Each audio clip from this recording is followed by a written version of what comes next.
Okay, sorry about that. We had some technical difficulties, but it looks like everything's worked itself out, hopefully. Um, Wanted to pop on here and do our weekly housing market update. We're going to start doing this on Mondays. I think this is the third Monday we've done it now.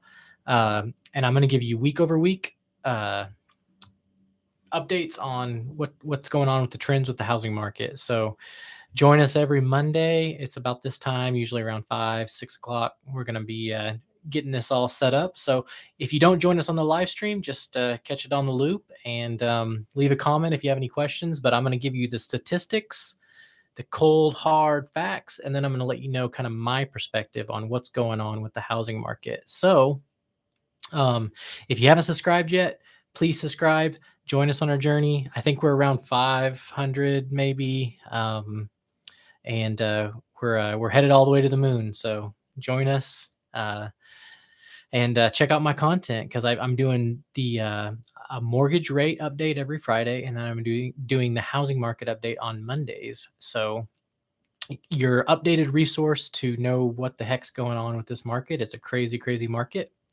and I'm going to do my best to decipher it for you. Give you some ideas what's going on. I've been doing good today. I motivated myself. I've been doing some realtor outreach, trying to schedule those coffees, let people know, what the options are. If you're out there looking, one very important thing you may want to look into is extended locks.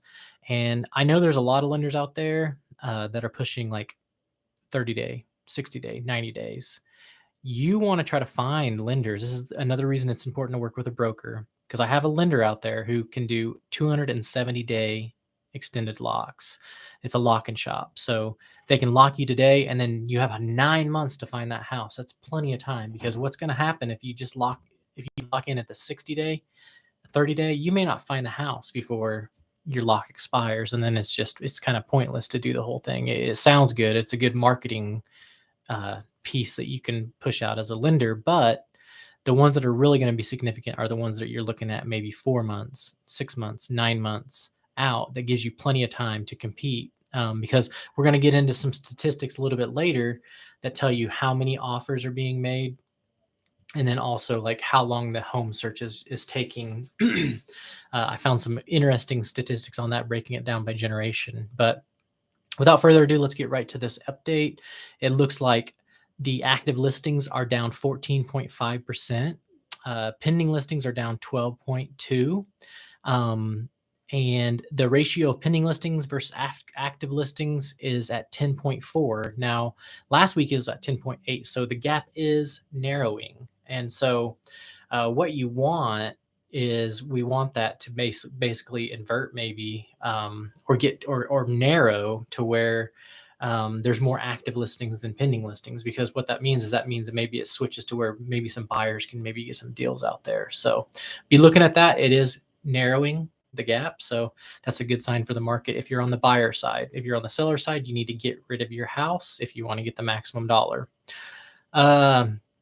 Year over year percent change in median sales price from last week. This is from month to month. So it's up 15%. We covered this in our last video.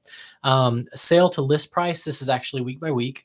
Last week it was like, I think 99%. Now it's 97.9. So it seems like people are maybe getting some deals. Maybe it's kind of going to come back down to where maybe there's some deals that are going to be made, but it's still pretty stinking high. So very few and far between to get those deals. Median days on market is 17. So that is down. It was 18 last week. So houses are selling fast when they hit the market. The narrowing gap between pending and active could be contributed to the mortgage applications, which we'll get into a little bit later. Let's see here. Mortgage applications did decrease. They decreased by 3.4%. If you remember, a couple weeks ago, they were down huge. I think it was like, off the top of my head, I think it was like 12, maybe 12%, 9%, a huge number. And then they bounced back up a little bit temporarily. I think maybe because of the good weather or whatever. and now they're down again to 3.4. So means that there's going to be less people maybe competing for that home that you may want. So that's a good sign. The market is showing us that some of you out there that have been looking for a while, you're probably going to get your offers accepted, and you're probably going to get your home, because it looks like some people are kind of backing off from the market.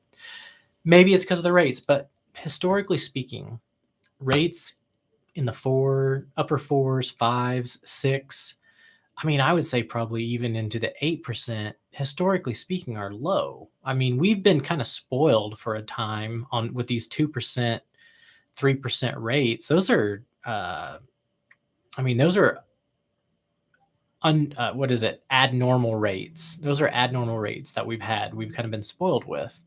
That's not a typical rate for a mortgage. A typical rate for a mortgage is going to be closer to 10. We've just been kind of spoiled. So keep that in mind. A 5, 6, not too bad. Relatively speaking, historically speaking, that's not too bad. Some of my millennials out there, some of my Zoomers out there, ask your parents who may be boomers, or maybe their parents, what they were paying, and you're going to find out that they were paying probably closer to 20%. So don't get too hung up on the rates. Get into the home. Going into a recession, it's always better to own a home versus rent. Okay, even if you're paying 5, 6%, going into recession, it's better to own than it is to rent.